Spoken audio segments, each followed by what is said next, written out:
Much has been written about developer experience, the strategies to cultivate it, the requirements to achieve it.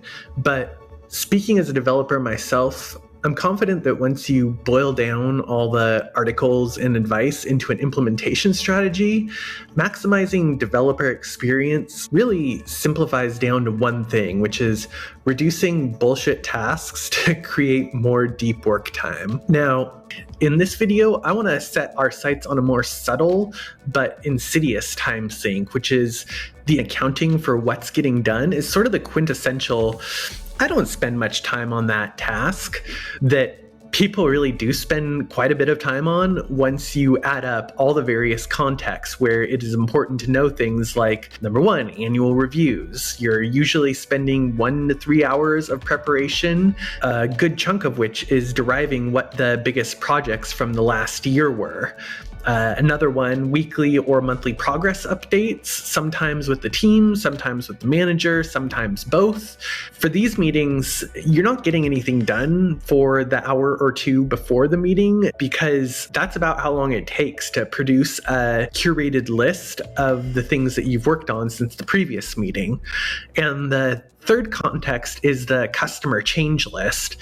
Every product has one of these, and while the developers themselves are usually not leading the effort, they invariably get some amount of time and distraction dedicated to helping the product people round up everything that is deployed since the last product update. It's some of the most tedious, willpower-sucking type of task for every minute that it is underway, because ultimately what you're doing is just rediscovering what you already did. Developer experience would be much better if we didn't have to spend time on this.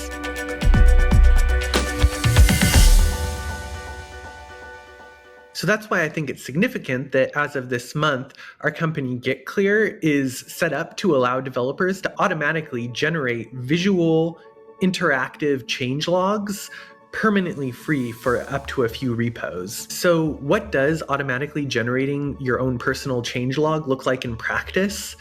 Well, it's pretty simple. It looks like remembering to take a screenshot and paste it into a web page every few days.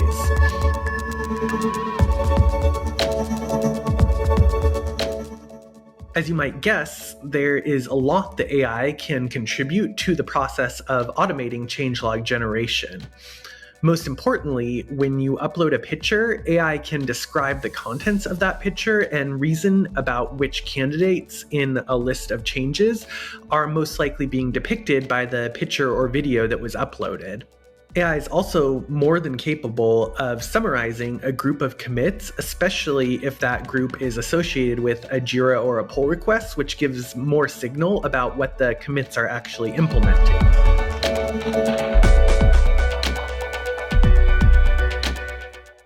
The hardest part of this auto changelog generation is deciding which commits should be combined together.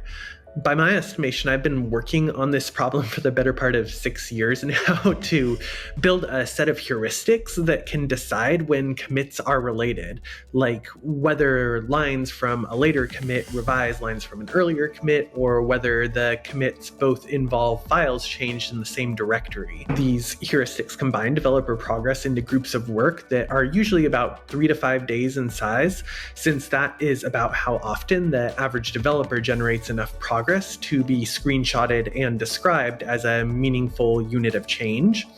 And the benefit of a commit group is that it really doesn't matter what size your commits are. They're going to get combined into one unit regardless of how they were individually bundled at the time. So it really leaves it up to the developer what strategy they want to use to delineate what constitutes a single commit.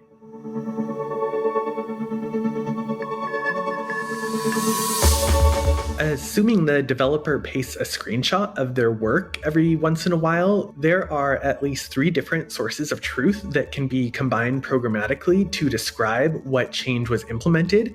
You have the description that AI extrapolates from the uploaded picture, the commit messages that form the work that's being shown, and usually you have the title of a Jira or pull request, if not both, when those are referenced by the commit or the branch. Now, honestly, since automated change logs, which we're calling Snap change logs, just launched this month, they're still too new for me to say exactly what percentage of them are going to be able to be auto-generated from combining AI data sources, but I would not be surprised if it was 75% or more, since AI is already pretty good at generating one-line summaries of commit groups. The sum of all this data signal put together means that developers should finally be able to shake free from what I would call one of our most tedious intermittent tasks. Take the time that is saved not reviewing commit histories and apply that to deep work programming instead, and that seems like a reliable recipe for improved developer experience. So I hope you will come give it a try and help define what the future of this feature could be. Thanks for watching.